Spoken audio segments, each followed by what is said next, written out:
Yo, j'espère que vous allez bien, j'espère que vous portez bien, right? Bienvenue dans mon esprit épisode 7. Il est déjà, il est rapide celui-là. Là, quand je dis rapide, c'est plus dans le sens où, en fait, le 6 venait de sortir, que j'avais déjà envie de vous partager le 7. De toute façon, on a la caméra, on a tout ce qu'il faut, donc let's go. Et en fait, aujourd'hui, la pensée que j'avais, elle est très simple, hein, en vrai de vrai. Vous savez, ce matin, j'étais au travail et tout, et pendant que j'étais au travail, euh, je suivais un court message sur YouTube. Et un truc dont je me suis rendu compte, c'est que, vous savez, dans la quête de vos objectifs, des projets, des buts qu'on se fixe, en fait, d'abord, tu commences tout seul.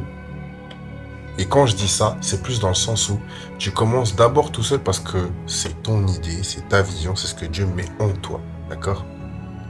Ça, c'est, on va dire, partout pareil. D'accord? Quand tu décides de te lancer dans quelque chose, c'est d'abord toi et toi. Ou plutôt, c'est d'abord Dieu et toi. D'accord? Parce que c'est Dieu qui te permet d'avoir ses visions, ses objectifs et autres. Ok? Et en fait, là où ça devient intéressant, c'est qu'arrive un moment où tu ne peux plus tout faire tout seul. Je sais pas si c'est juste dans la manière dont je l'ai dit, mais en gros, il arrive un moment où tu ne peux pas tout faire tout seul. Tu ne peux pas tout faire tout seul et tu as besoin de t'entourer de personnes qui vont pouvoir t'aider à atteindre les objectifs ou le projet que tu veux mettre en place. À un moment donné, en fait, tu peux pas endosser tous les rôles tout seul. Je vous dis ça et je le vois avec distinction. D'ailleurs, si vous regardez cette vidéo, sachez que prochainement, je ferai une annonce parce que je suis à la recherche de 5 personnes bénévoles, bien sûr, pour la bonne gestion de distinction. Voilà, aussi simple que ça. Comme ça, vous savez. Mais il y aura l'annonce qui viendra par après, ok? Mais yeah, tu peux pas... En fait, tu peux pas tout faire tout seul. C'est pas possible. En fait, carrément, pour vous dire, dans la Bible, il y a un passage avec Jésus, d'accord? Si je me trompe pas, c'est dans Luc. Si je me trompe pas. Et si je me trompe, vraiment, pardonnez-moi. Mais je crois que c'est dans Luc 6, d'accord? Dans Luc 6, entre 1 et 49, je crois, d'accord? Excusez-moi en tout cas. Mais en gros, c'est à un moment donné, je crois que c'est le jour du... Ah, je vais pas me tromper, mais en gros, voilà. C'est un jour spécial, d'accord? C'est un jour spécial.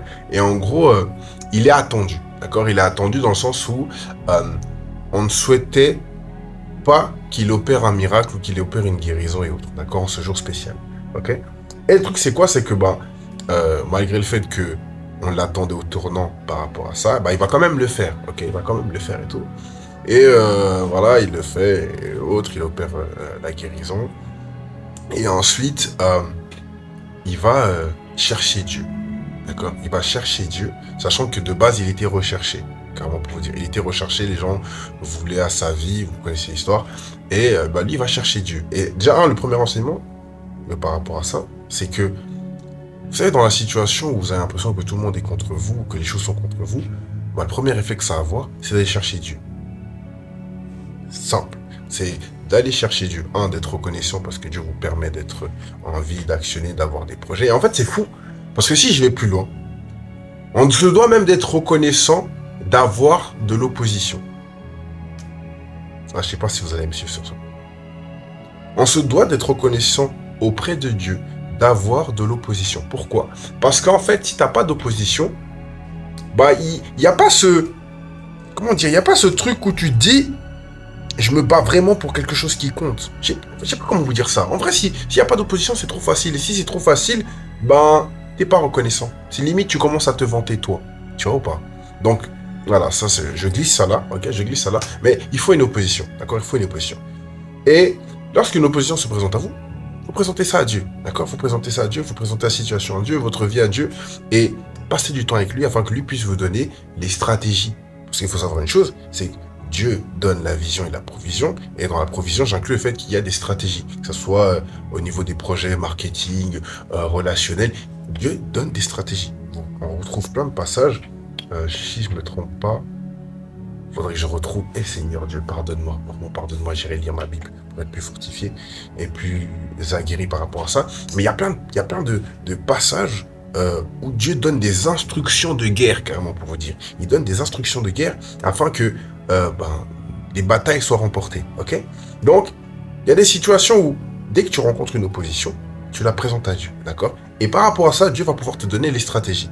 Et là, dans ce cadre-là, dans l'histoire, dans le passage qu'il y a dans Luc, c'est que Dieu va prier, enfin Jésus va prier, va passer du temps avec Dieu et Dieu va lui donner une stratégie. Et vous savez, c'est quoi qui fait qu'aujourd'hui j'ai décidé de faire cette vidéo, c'est que cette stratégie-là, c'était de lui offrir les 12 disciples. En fait, ok, en gros, si vous voulez, Jésus aurait pu tout faire tout seul. Mais il fallait que ça puisse perdurer. Et donc, pour ça, il savait que il était aussi poursuivi et tout ce qui va avec, ok? Ça, il le sait. Donc, il va passer du temps avec Dieu, donne-lui la stratégie, et cette stratégie-là, c'est choisir 12 hommes. Afin que ce qu'il est puisse perdurer, ok? Et c'est pareil dans tout. En fait, c'est pareil dans tout, c'est pareil dans la vie, dans le sens où il y a un moment donné où ton business, ton projet autre, ne peut pas avancer qu'avec toi. Tu dois t'associer aux gens. Tu dois t'associer aux gens. Avec les bonnes personnes, certes, mais je crois que si tu passes du temps avec Dieu, si tu fais preuve de discernement et autres, Dieu te donne les bonnes personnes, ok? Mais ça, c'est dans tout. On ne se fait pas tout seul. Il y a beaucoup de gens qui ont dit, oui, on ne se fait pas tout seul. On ne se fait pas tout seul. Et je vous promets, vous voyez, le studio, à la base, c'est la vision d'une seule personne. Mais on s'est associé pour pouvoir donner vie à la vision que lui avait, sachant que cette vision nous parlait aussi. On s'est associé pour pouvoir avoir tout ça. Aujourd'hui, je peux vous faire des vidéos, je suis bien posé. Tu kiffes le setup, non? Tu kiffes le fait que je sois posé, on dirait un peu un salon et tout. C'est un salon, soit. Mais on est au studio. On est au studio. On est au studio. Mais ça ne serait pas arrivé si la seule personne qui a la vision faisait tout seul. C'est pas possible. C'est pas possible. C'est pas possible. Jésus a eu les 12 et toi, tu veux tout faire tout seul, non? You can't. You can't, I'm sorry, like, you can't. Et je le vois, hein, je vais pas vous mentir, je le vois dans tout ce que je fais. Que ce soit même les soirées jeux, parce qu'on va les reprendre, si tu suis un peu ce que je fais, on va reprendre les soirées jeux très très bientôt.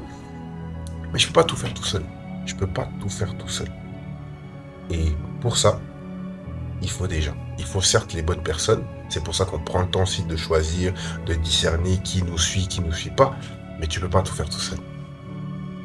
Regarde une entreprise. Il y a du monde. Dans chaque département, il faut du monde. Pourquoi? Parce que le chef d'entreprise, le directeur ne peut pas faire toutes les tâches. Non, sinon il s'épuise. C'est pas possible. Et on prenait même cet exemple à l'armée. Le chef de l'armée ne peut pas... Enfin, le chef de l'armée pourrait s'adresser directement à tous les soldats. Mais c'est pas comme ça que ça fonctionne. Il y a une certaine hiérarchie, tu vois. Pas pour montrer que non, moi je suis tout en haut, non. Mais parce que c'est plus simple de pouvoir transmettre les informations. C'est même plus simple de pouvoir conduire des hommes quand il y a d'autres personnes qui vont pouvoir t'aider par rapport à ça. Et c'est ça que j'apprends.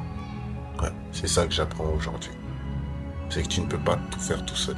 Je pensais, hein, et parfois on est là à penser qu'on peut faire ça tout seul. Pourquoi? Parce que les gens ne vont pas comprendre ne vont pas comprendre la vision, ne vont pas comprendre le chemin qu'on est en train d'emprunter. Mais je crois fortement que à la vision, il y a la provision, et dans cette provision, il y a les hommes et les femmes qui doivent t'accompagner. Voilà, moi c'est ce que je crois. Ça peut être ton partenaire, ta femme, ton mari, ça peut être un de tes frères. C'est pas forcément, et quand je dis frère, c'est même pas forcément ton frère de sang. Ça peut être un frère que tu rencontres à l'église. Ça peut même être ton collègue de travail avec qui, de base, vous parliez de travail, mais il s'avère que sur ce projet-là, vous vous entendez bien et vous savez. On ne se fait pas tout seul. Je vous promets, on ne se fait pas tout seul. Souriez. Vos distinctions, il est temps de passer un cap. Je vais pas vous mentir, hein. Il est temps de passer un cap. Mais je sais que ce cap-là, je peux pas le faire tout seul. Je vous promets, je peux pas. Je dois... Dites-vous que je dois écrire les cours, filmer les cours, monter les cours, préparer les zooms, les distributions de la plateforme. J'ai encore Achala qui arrive. Donc, quand je parle d'Achala, je parle de la marque de vêtements qui arrive. Yeah, il y a beaucoup. Et je me plains pas. Je bénis Dieu parce que il y a une année, il y a 2 ans, il n'y avait pas tout ça. Aujourd'hui, il y a. Mais la leçon que là, tu me fais apprendre, c'est que t'as besoin de monde. T'as besoin de monde. Donc voilà. Il se peut que vous êtes dans votre projet, vous stagnez. Ben, peut-être que vous avez juste besoin d'une personne qui puisse vous donner ce coup de pouce. Ce que tu portes mérite de naître. Mais ça ne veut pas dire que tu dois donner vie à ce projet tout seul. Voilà. J'espère que je vous ai pas pris plus de temps. En tout cas, c'était un plaisir. On se voit pour l'épisode 8. On se voit aussi pour un podcast que j'essaierai de tourner au courant de cette semaine. Mais d'ici là, portez-vous bien, que Dieu vous bénisse, Dieu vous garde et on se dit à bientôt. See you.